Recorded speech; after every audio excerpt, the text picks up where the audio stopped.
Okay, so everyone can see the first presentation slide. Yes. A couple nods. Perfect. Okay. So thank you very much, Nancy. That was a wonderful welcome. Yeah, Stringy texted me earlier today and sent his regrets. So that was it was good to hear from him, but I was sorry to hear he wasn't feeling too great. But I've worked with Stringy now for probably at least 6 years. And it's just been a wonderful partnership to be able to collaborate with Stringy on a lot of our First Nation communities that we work with. So I'll talk a little bit more about that further on in the presentation. But yeah, hi everyone, and we're excited to be here. So I'll start out by just giving a little overview about who we are.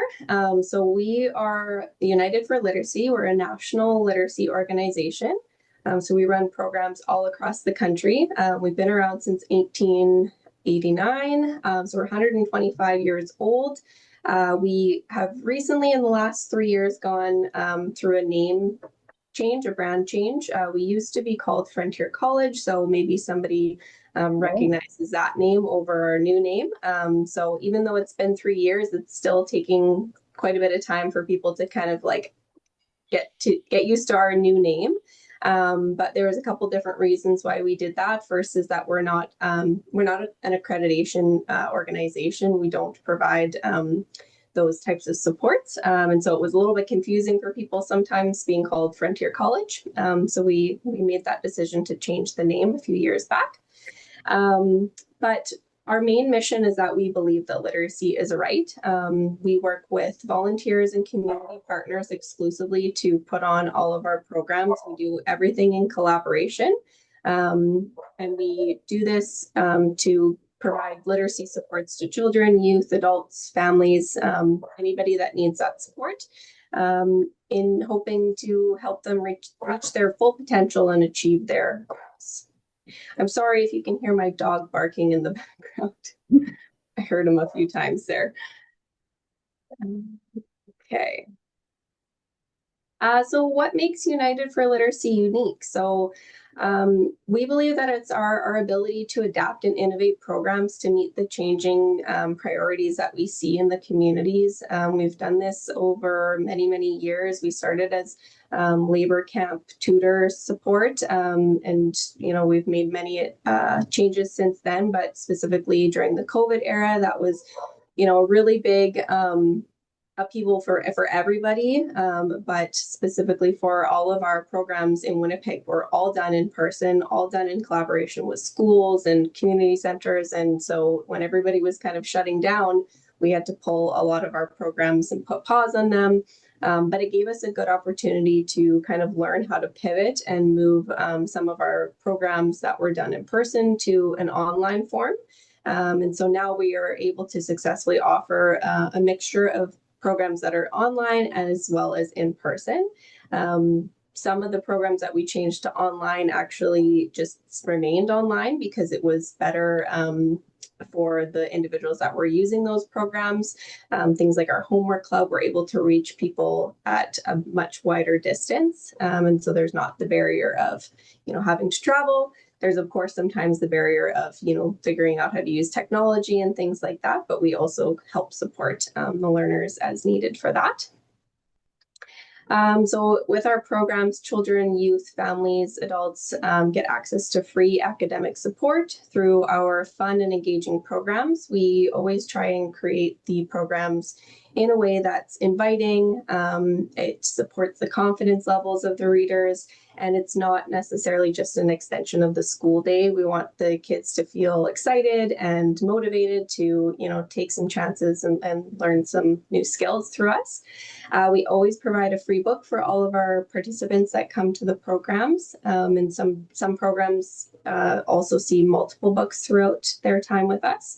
And then we hope to achieve strong and positive impacts on the skills and attitudes of the people that we see through our programs. Community involvement is at the heart of what we do. We build all of our programs by connecting with partners. So we reach out, or we have individuals reach out to us with a literacy need. And so how we kind of start that process is, doing a bit of a needs assessment from them. What are the participants like? What are their literacy levels like? What are some of the interests? Maybe what are some of the gaps that they're seeing in their current programming? And we do this to be able to combine resources, utilize their connection and their relationship with the learners. Lots of times, those individuals are feeling safe in that space. They have a connection to whoever it is that's, reached out to us. And so that helps us be able to kind of come in with a really positive start to the programs. But it also helps in reducing costs for us. So free space, extra hands and support for people to be on site and help. Sometimes with our programs that are English as additional language learners, they have interpreters that we can help us.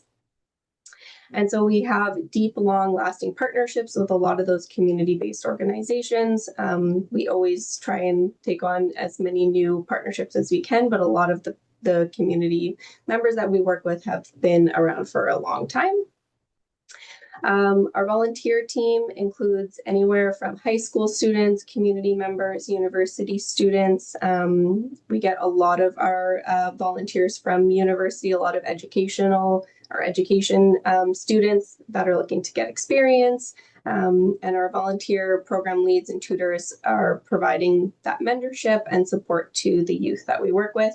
We try and hire individuals from the communities that we're supporting as they know those learners best. So in Winnipeg this summer, we ran a couple different programs. We run programs throughout the fall and winter as well, but for this presentation, we're just going to focus on our summer programs. We have run these programs with support from our funders, including the Rotary Club that has funded us and supported these programs for over 10 years. And like I said, I've been working with Strinny for probably 6, maybe even 7. And so this summer we were able to run our 3 programs. The first is our reading tents, which we were able to partner with over 30 different organizations to bring our pop-up tent. These programs serve lower income areas of Winnipeg where the children and families and communities might not have as easy access to free educational supports over those summer months. Sandra's going to talk a little bit more in depth about what that looked like this summer. We also ran a Elmwood literacy camp. So we call this our urban camp. And so we offered that for 2 sessions this summer. And then we also partnered with 4 Indigenous communities to run some literacy programs in their communities as well. And then through these programs, we were able to increase book ownership for barriered families. And we always distribute high quality new books that are typically in demand, age appropriate, and usually of interest of the child. We try and bring a big variety of books so those who are coming can kind of choose what they like and what sort of speaks to them. So. Okay, now I'm going to pass it off to Sandra Ross, who is going to talk to us a little bit about the Elmwood Camp program and our Reading Tent program. Thanks, Allie. So I've managed the Elmwood Camp for the last 5 years. And besides Rotary Club of Winnipeg, other partners of the camp are the Elmwood Community Resource Center. They provide us with some funding as well as 2 camp counselors, Chalmers Neighborhood Renewal Corporation, Canada Summer Jobs, and the Holy Eucharist Parish, who provided the spaces for the camp. As Allie had said before, many of our counselors over the years have been university students working on their education degrees. And this year, one of our counselors was a high school student from the neighborhood. And she was so excited and a little bit nervous as this was her first job. But camp helped her to gain the experience of working with a team and building leadership skills. You can, next slide, Allie. So each year we have many successes and challenges within our programming. It could be a camper who wouldn't participate in reading at the beginning of camp, and then by the end of camp, they were the first ones to raise their hand to read to the camp. And so to us, that's a little success. As you can see by this slide, another success for this year would be that we had 46 children who had attended the camps over the summer and that they were able to take home 138 books. Our camp this year ran from Monday to Thursday, and it ran from 9:30 till 3:30. So besides the books that the campers were able to take home, we also provided 2 healthy snacks a day. Our literacy activities were both indoors and outdoors with the theme of kind of making it fun. And I'm kind of proud to say that this year our campers read for over 2,040 minutes. And I think that I'm, as with Allie, that I've got my dog barking in the background as well, sort of thing for it. Some of the challenges that we faced this year included the weather. So many days, the smoke was just too bad for our campers to spend any time outside. Another challenge for us was the ESL campers who spoke very little English. But our counselors did a great job making it work despite these challenges. Next slide, Ellie.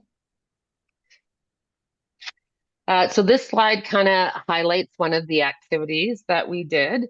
This activity that was the cultural presentation.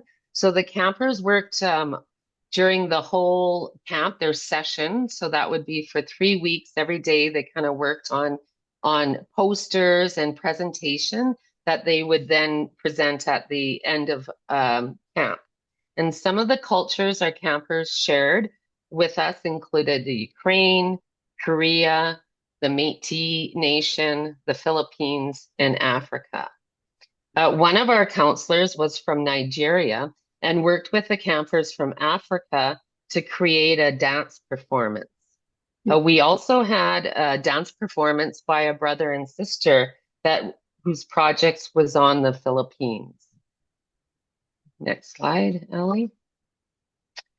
This is on some of our youth testimonials. So, these are just a few of the testimonials from our campers. Many of the campers stated how much they enjoyed the morning journal prompts or how they felt that they could write better. And one of our campers even said that I feel like I'm learning to be more creative.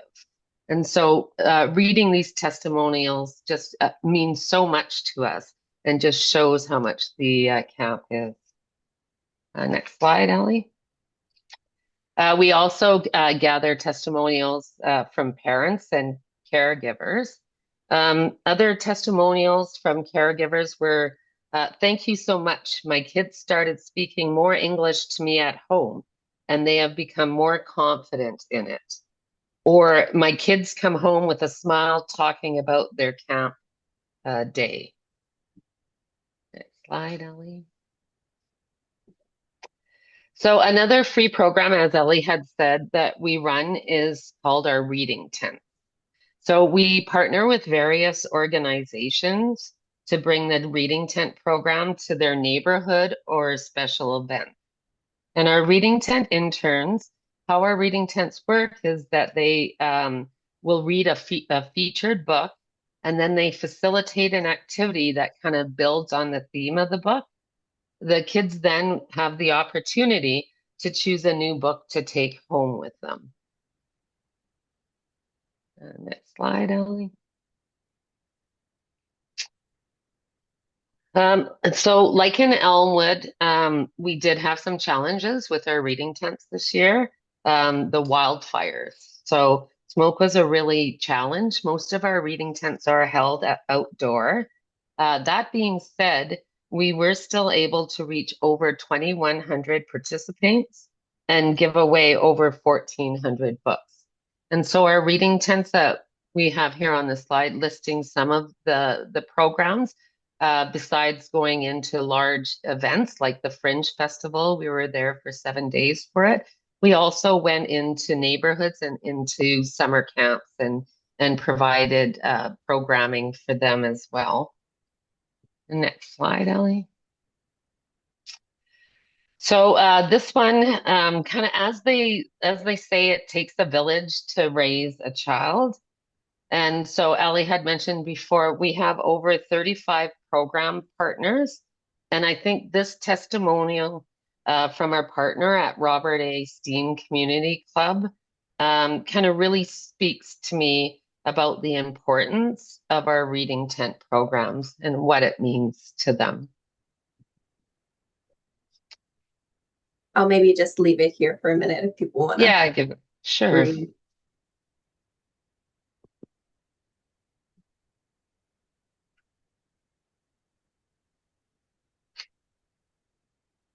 So it is a very exciting, and it just shows we get many testimonials from our partners like this, that they're just so appreciative of what we can bring to their neighborhood or community.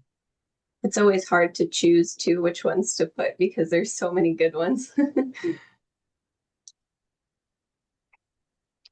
So this is parents and child testimonials. So, both the caregivers and the learners love our program. And I think one of the best things about my job is just seeing the smile on the child's face when they get to choose a book and to keep it. We all know that books are very expensive, and a lot of our learners don't have that opportunity to have a new book.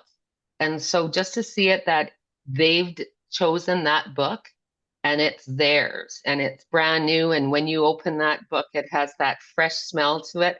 You know what I mean? It's just so wonderful to see. Well, you can see the smiles on the faces for it.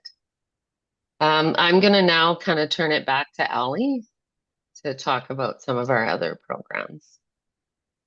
All right, thanks, Sandra.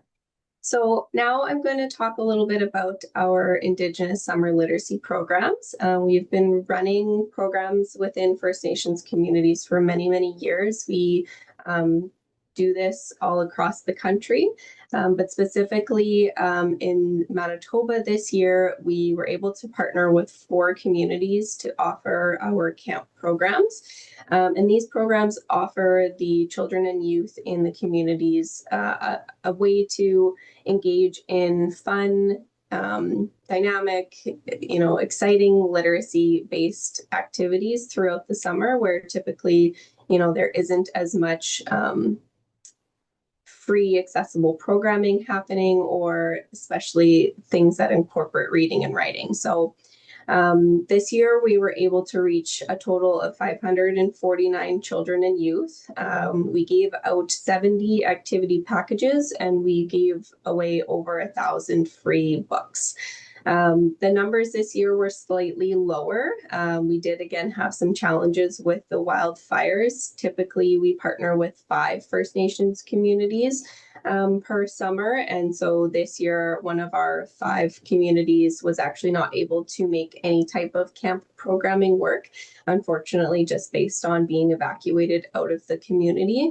And some other communities had seen some other challenges with just certain parts of the communities being relocated, or just, other factors happening based on the wildfires. So this year we partnered with Waywacy Capo, where we reached 125 participants and gave away 195 books.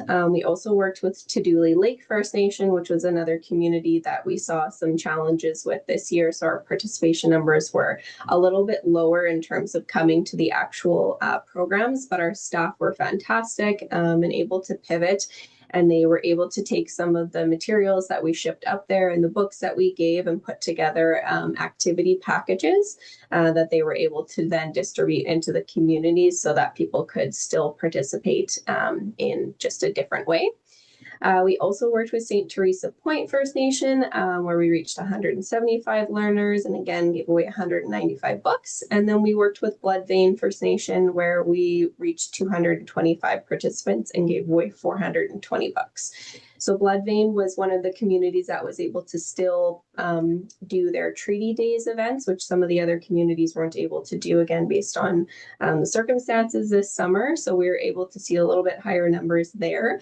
And they asked for a second donation of the books to be brought up to the community. So I was able to drive out there and give them a few more books, which was great. And you can see from some of the pictures as we go of kind of how that went. So our Indigenous summer literacy camps are aiming to provide children with the support they need to improve their reading, writing, and math skills, as well as develop a greater sense of self-confidence. So as Sandra mentioned, a lot of the participants that come to our programs are, maybe feeling not as confident in their reading. They might not be as, eager to kind of put their hand up and read in front of the group. But we often see by the end of the program, with that support from the staff in the communities, that they are able to kind of gain a little bit more of that confidence. So the 5 main objectives that we are trying to achieve is to promote a love of reading and just bring kids, closer to their language, traditions, culture, all of that type of stuff through the local staff that we hire. We want to increase the book ownership, of course, through our free book donation program. We want to help reduce, not completely reduce, but help reduce the summer learning loss that tends to happen over the months of July and August. We want to help contribute to the developing leadership of local youth. This year, we hired two local individuals per community to run these programs.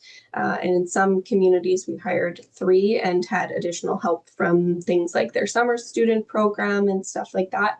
So it's great for those kids to be able to see their peers and their older youth in those leadership roles and be able to have that connection with them throughout summer.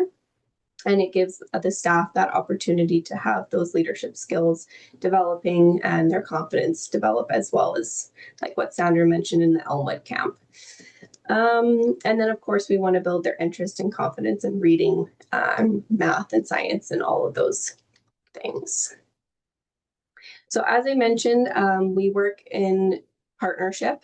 So we're very mindful of our responsibility that we have to the communities and the relationships that we create with our individuals, as we are not an Indigenous organization, and we know that we're very much invited there as a guest. A lot of the collaboration starts with, again, just us asking, what do you think that the community needs? What's going to be best? So each community looks different. One community might want to start a lot earlier based on their other programs that they might have going on in the communities. We're able to adapt to their needs. So one community, as I mentioned, from last year, gave us the feedback that they had quite a few students attending the program, and a lot of those students were individuals that needed a lot more one-to-one support. So with just having 2 staff, they were finding it very difficult to kind of manage that larger number of learners, but they didn't want to have to turn children away from the program. So this year we were able to kind of move things around and give them a few extra staff members, and then also with their ability to provide some of those summer students as well.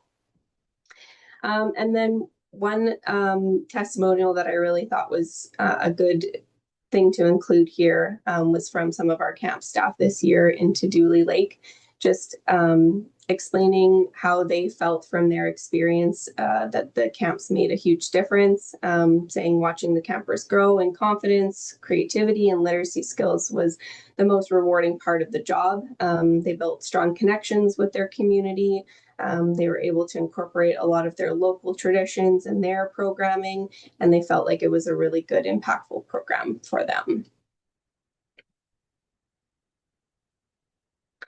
A few more testimonials that we wanted to include from the program are coming from program participants. One of them saying that before camp, I didn't really like to read, and now because we read stories together and the teachers help us, they're feeling a lot more confident in it.